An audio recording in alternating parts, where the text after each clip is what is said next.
be talking about how to select the right furniture for your space. I'm sure this can be very overwhelming and you really don't know where to start sometimes. So don't worry, we're going to help you out with step-by-step process about how you can achieve this. So stay tuned to watch till the end of the video. Hi there, I'm Tanvi Sixeria, the founder and CEO of Little Miss Designer, a luxury interior design firm. If you're here to find out about the tips, tricks and hacks and anything to do with interior design, then you're at the right place. I'm sure you face this problem where you have to select the furniture for your house, you visit a store and you see so many options that you really can't decide which one you like and which one you should buy. Well, don't worry, this process is not as overwhelming process. It's very simple. 1. Take the entire measurement and make a layout of your existing space. 2. Create a furniture layout in that space to understand what furniture product is going where in the right size. 3. Take reference images online and shortlist the exact style, color and shapes of everything that you would want to buy. 4. Go to the furniture store and select the right product, matching everything that you've decided pre-handed. And 5. Do price comparisons, get the best budgets and then approve all your furniture items.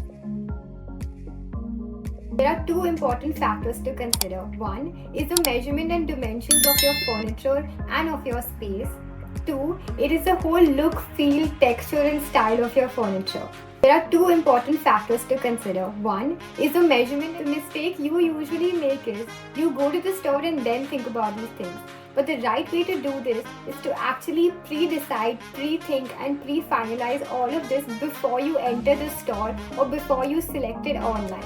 Set the dimension of your layout of your space. If you have a 1 BHK, 2 BHK, 5 BHK, anything, it doesn't matter. The process is the same.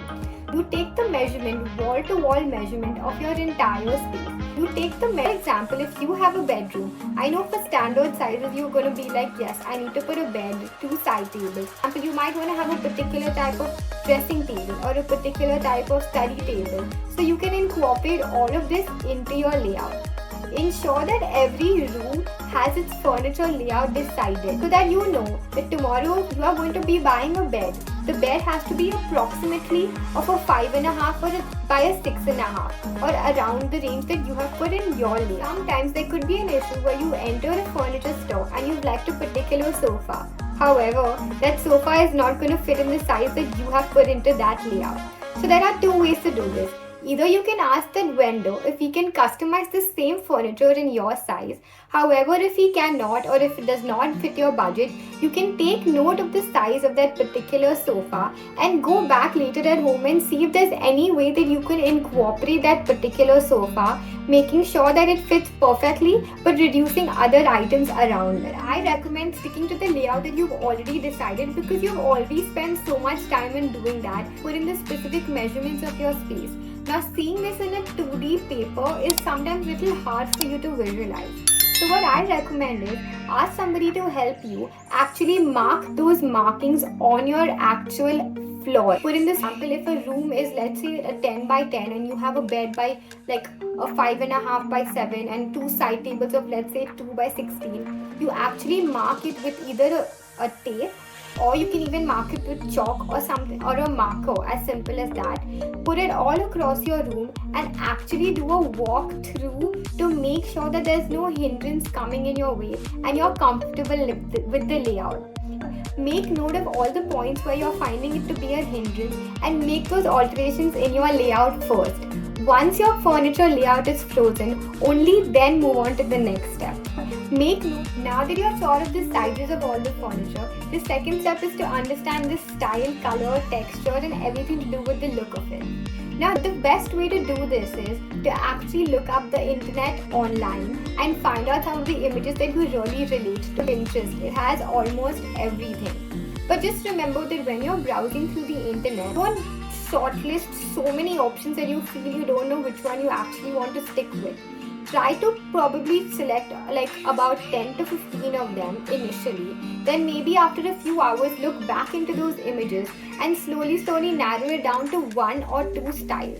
As there are a couple of styles of designing such as modern, contemporary, luxurious, and so many design styles. If you have chosen a modern or a contemporary style, you're going to make sure that your furniture has those clean lines, sleek lines, so that it actually fits with your style. It's your color shades. Would you want a contrasting color sofa with a white wall, or would you want a more monochromatic, monotonous look with, let's say, a beige sofa against a beige wall? Once you have shortlisted reference images, actually create a mood board. In the mood board, place all the styles and all the images that you have liked together and see if they work well together.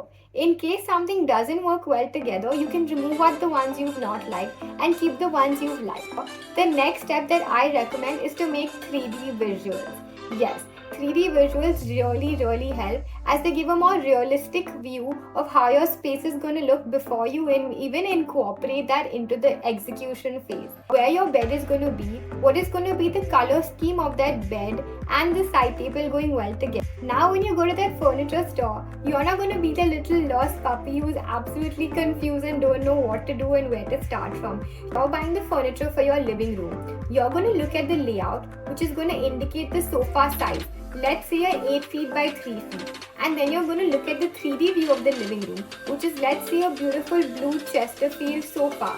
So now when you go to the store, you're going to specifically look for that sofa in that size and in that color and texture. So doesn't this make your life so much easier? Understand that sometimes if you are trying to customize a particular piece, it may not fit in your budget. A simple solution to this is to try to see online websites because they're slightly cheaper. But make sure that the material they use is good. Now actually cheap in price but gets spoiled in 2 years, it's not going to be very helpful, as you're going to have to exchange it and replace it with another piece, which means doubling your cost. So ensure to understand what is the timeline of the furniture to ensure what is the material that you're going to be searching for when you select that furniture piece. So bonus tip. Ensure that the furniture which you're buying is shortlisted between max 2 to 3 vendors. As larger the list of furniture that you're buying from a specific vendor, there's a higher chance you get more discounts. Don't be in a hurry, don't haste. Do your homework. Find out the furniture that works for you. Once you've decided that, get price comparison from 2-3 vendors and see what best fits in your budget, your style and your color. Because at the end of it, when you come home, it should feel like you are sitting at home and feeling beautiful inside out.